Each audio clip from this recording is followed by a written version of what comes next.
Give it to me like.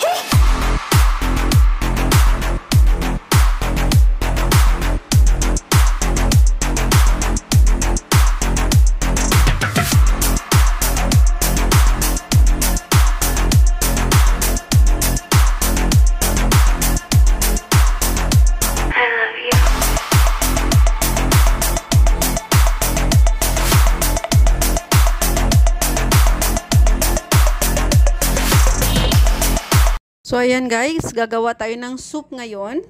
At ito ang ating ingredients. So, dalawang slice na buto-buto ng baboy guys ang lagay ko. So, ito guys, carrots. Tapos, to yung corn. At saka ito, hindi ko alam kung ano name nito. Tsaka ito.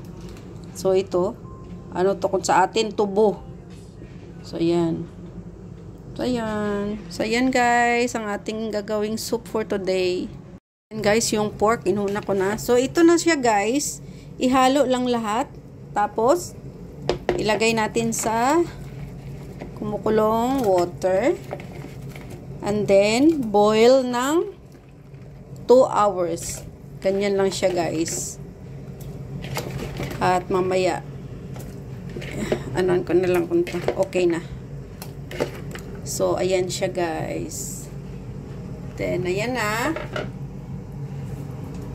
Takpan natin at pakuluan ng 2 hours. And that's it. So, ayan na guys, ang ating soup ready to serve.